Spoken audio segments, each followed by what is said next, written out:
Still sleeping under bridges, huh? My cousin Liam smirked, tossing a crumpled $5 bill at me like a joke. Buy yourself a dream, road girl. The others laughed, the kind of laughter that sticks to your skin even after the night ends. That was last winter. The wind that night was biting through my thin jacket, the concrete beneath me colder than regret. I worked at a diner from 6 a.m. to 2 p.m., then scrubbed floors at the university library till midnight. My shoes had holes.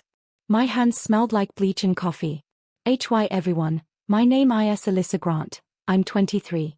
And if you think you know what family means, wait until they show you what envy can do. I still remember looking through the diner window one morning, my uncle's car, black Mercedes, parked across the street. He was with his wife and my cousins, laughing over pancakes worth more than what I earned in a day. I almost waved, but then I saw Liam point at me through the glass, grinning. Look, Dad, she's serving tables now. Maybe she'll wash your car next. They all laughed. My throat tightened, but I smiled anyway, poured coffee for strangers, and whispered to myself, don't cry where they can see you. 4 weeks, I lived like a ghost among their echoes, studying under streetlights, eating half sandwiches, pretending I wasn't breaking. But fate has a strange rhythm. One afternoon, my uncle walked into the diner alone. He didn't see me at first. He just sat at the counter, scrolling his phone. I walked up, pen in hand. Table for one. I asked quietly. He looked up, and froze. The shock in his eyes was almost cinematic. Alyssa? What the hell are you doing here? The room fell silent. My co-workers stared. My uncle's watch gleamed under the neon sign like an accusation. I shrugged. Working. Like everyone else. His voice cracked a little. You living like this? Why didn't anyone tell me? I almost laughed. Because they wanted me to disappear. He leaned forward, jaw tight, and said words that would change everything. Come by the estate tomorrow. We need to talk. And just like that, the laughter of my cousins began to echo differently in my mind, like thunder before a storm. If this ever happened to you, say same in the comments. I didn't sleep that night. The city hummed around me, trucks groaning down the highway, rain tapping gently against the torp I used as shelter. Come by the estate, he'd said. His tone wasn't pity, it was confusion, maybe guilt. Or maybe curiosity, the kind rich people get when they realize someone survived without them. By morning, I'd cleaned my uniform twice in the diner's restroom sink. My shoes were still damp, but my chin was high when I reached his mansion's gate. The same place I wasn't allowed into at Christmas because, as my aunt once said, we don't invite charity cases to dinner. The guard looked at me like I was lost. I wasn't. I was finally found. Inside, marble floors reflected chandeliers that cost more than my tuition. I stood in the same living room where my cousins once showed off their new iPhones while I counted coins for bus fare. My uncle walked in wearing a grey sweater, no tie, rare for him. His face was tight, but his eyes softer than I'd ever seen. Sit, Alyssa, he said. Tell me everything. So I did. Not the sad version. The real one. About cleaning tables, sleeping near the bus stop, hiding my books so they wouldn't get wet. About pretending to have a dorm room so no one at college would find out. He listened, no interruptions, no looks of disgust. When I finished, silence filled the air like static. Then he said, "You remind me of your father." He worked himself to the bone too. He opened a drawer and placed a folder on the table. "This is an internship program at my company, paid. I'll cover your housing near campus. No charity, just work. You've earned it." I stared at him, heart trembling. "Why now?" He sighed. "Because sometimes, the truth hides in plain sight. And I've been blind too long." That night, I didn't return to the footpath. But the whispers of the cousins who mocked me? I knew they wouldn't stay quiet for long. The storm was finally starting to move. The next morning, the whispers began. My phone buzzed non-stop, messages from my cousins filling the screen. "Wow, Alyssa moved in with Uncle now? Must be nice pretending to struggle for attention. Guess pity pays off. She's milking it." Their laughter echoed through the family group chat, the same one I was once silently removed from. I didn't reply. Not a single word. I just stared at my new apartment, a small, sunlit space near campus with clean sheets, a desk, and a key that actually belonged to me. At the internship, I worked like I always had, quietly, relentlessly, never asking for shortcuts. My uncle's company was massive, glass walls, boardrooms that smelled of money and ego. People whispered about nepotism, but those whispers died fast when I started outperforming half the team. Every report I submitted was double-checked. Every design, every budget draft, perfect. My supervisor, Mrs. Patel, called me into her office one afternoon. "You've got grit, kid," she said, smiling. "Your uncle's watching. Not because you're his niece, but because you're good." That night, as I walked home through the rain, I passed the old diner. My reflection flickered in the wet glass, apron replaced by a blazer. I smiled at the memory of spilled coffee and sleepless nights. It didn't hurt anymore, it fueled me. But peace never lasts long when people can't stand your growth. 2 weeks later, my uncle hosted a family dinner. Just family, he'd said, which meant all of them. Liam, his siblings, my aunt with her signature perfume of fake sweetness. I almost said no, but curiosity pulled me in. When I entered, the laughter stopped. Forks froze mid-air. My aunt's smile didn't reach her eyes.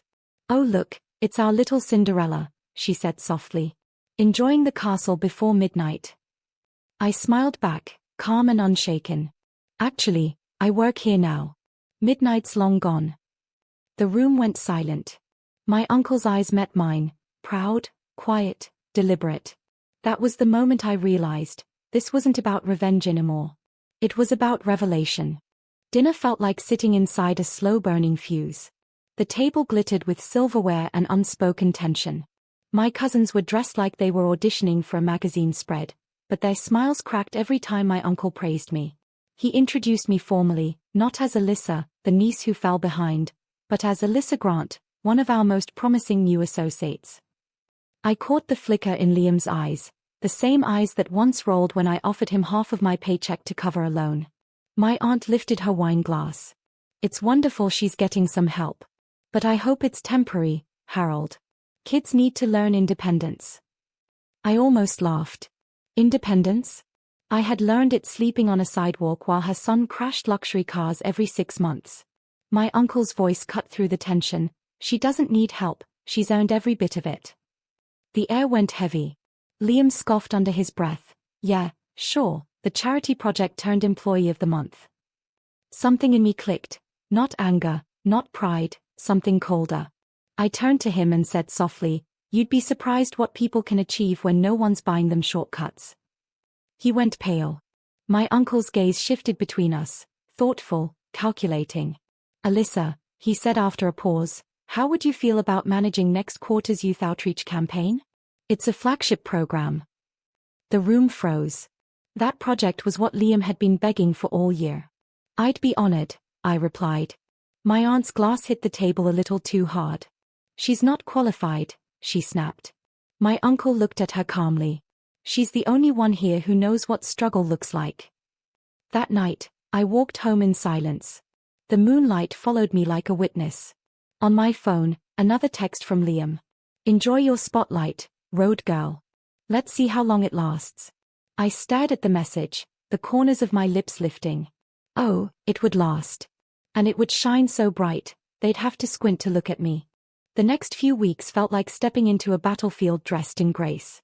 I led the youth outreach campaign with a team twice my age, people who doubted me at first but soon realized I was not there to play. I was there to prove. Every morning, I arrived before sunrise, organizing schedules, coordinating vendors, managing budgets. I skipped lunch breaks and answered every call myself. The campaign's success rate doubled within the first month. My uncle's emails shifted from polite acknowledgement to genuine admiration. But not everyone shared his enthusiasm. Rumors started trickling through the company. Someone claimed I'd used family connections to steal the project.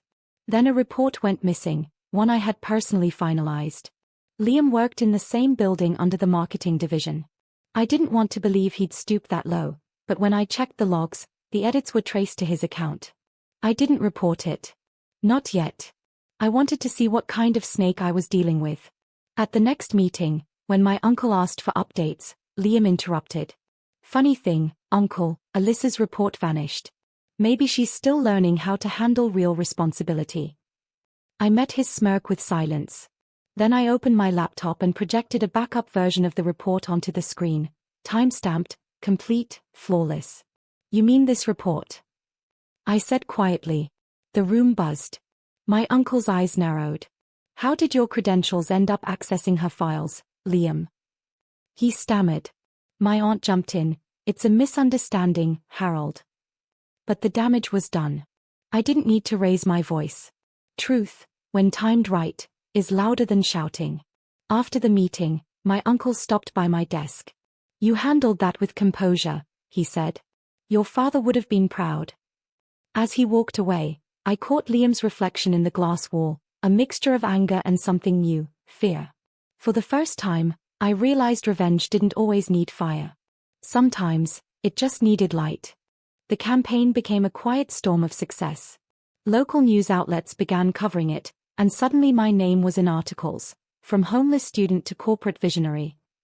I never asked for attention, but it came anyway, and it made the people who once mocked me flinch. One afternoon, as I packed up after a presentation, my uncle called me into his office. The city skyline glowed behind him, orange and gold. He gestured for me to sit. Alyssa, the board's impressed. They want you to take on a permanent role after graduation, full benefits, 6-figure salary. I blinked, speechless. The girl who once scrubbed floors now had her future laid out on the table like a signed promise. But before I could thank him, the office door swung open. My aunt. No knock, no shame. Harold, this is ridiculous, she snapped. You're giving everything to her while your own children are floundering. My uncle didn't even look up. Maybe because she's earning it. Her eyes darted toward me, red, sharp, trembling with jealousy. You think she's better than us because she played the poor orphan card? Something inside me hardened. I stood up slowly. I never played anything, Aunt Marla. I just stopped waiting for anyone to play fair.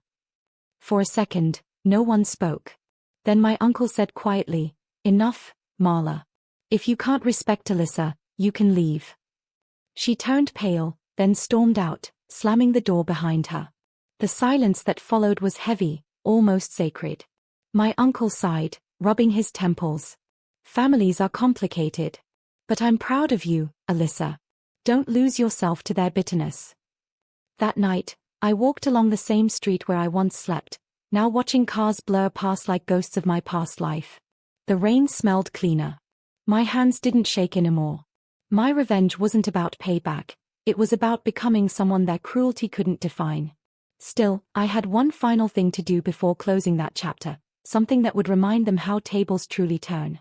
The company hosted its annual charity gala, black tie, press coverage, champagne that sparkled like arrogance in crystal glasses.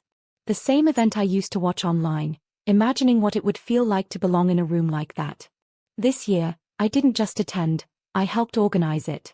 My uncle wanted the outreach campaign's success story to be the highlight of the evening. Your work deserves the spotlight, he'd said. What he didn't know was that I had something else planned, not vengeance, but truth in the most elegant disguise. The ballroom shimmered with laughter. My cousins arrived late, dressed to impress, sneering when they saw me at the front table beside my uncle. Liam leaned in, whispering just loud enough, Enjoy it while it lasts, road girl. Cameras don't hide where you came from. I smiled. They'll show where I'm going. When it was time for speeches, my uncle invited me on stage. My heart raced, but my voice didn't waver. A few years ago, I lived on the sidewalks outside this city. I worked 2 jobs to afford 1 meal. I was laughed at, pitied, and ignored, sometimes by people in this very room. The audience hushed. Cameras flashed. I paused, then smiled softly. But one man saw through that noise, my uncle. He gave me a chance, not because of blood, but because he believed effort deserves a stage. Applause erupted. My uncle's eyes glistened. And then, the final touch. The screens behind me lit up with images from our campaign. Children we helped, shelters funded, scholarships granted. My aunt's face turned white. She wasn't in any of the pictures, but the volunteers her son mocked were. As the crowd cheered, My uncle stood and clapped the loudest. Liam sat frozen, realization dawning. This was no act of pity. It was legacy. When I stepped off the stage, reporters rushed in. Someone asked, "How does it feel to come from nothing?" I smiled. It feels like freedom. But one last conversation still waited, the one that would end the story quietly, beautifully, and completely. The gala ended long after midnight. The air outside smelled of rain and roses. I stood beneath the marble archway of the estate, the same gate I once hesitated to walk through, afraid I didn't belong. This time, I was waiting for them. Liam came out first, hands in pockets, his usual smirk replaced by something closer to defeat. "Congratulations," he said flatly. "You really made a show out of it." I looked at him, calm. It wasn't a show. It was my truth. He exhaled, staring at the gravel. "Dad's been distant with us lately. Says we could learn something from you." I shrugged lightly. "Maybe you could." He flinched, then said what I never expected. "I didn't mean for things to go that far, Alyssa. We just thought that I'd stay small." I cut in, softly. "That I'd stay under your jokes long enough to forget who I was." He didn't answer. The silence said enough. My uncle joined us a moment later, his face illuminated by the soft garden lights. "Alyssa," he said, "I updated the trust. You're officially part of the Family Foundation's board. It's not a gift, it's responsibility." Tears burned behind my eyes, but I didn't let them fall. "Thank you," I whispered. "I'll make sure every dollar reaches someone who's still out there sleeping where I once did." He smiled. "That's why you deserve it." My aunt stood in the doorway watching us, her expression unreadable, maybe shame, maybe realization. I didn't need her apology. The silence between us was enough closure. Later, I walked back to my apartment alone. The streets glowed wet under the streetlights. I passed the diner, now closed for the night, and placed a folded note under its door. "Thank you for letting me start somewhere." Then I turned toward the dawn. No anger, no hunger for revenge, just quiet clarity. Because sometimes the best revenge isn't proving them wrong. It's proving yourself right. And in that stillness, I finally understood. I hadn't just changed my story. I'd rewritten its ending.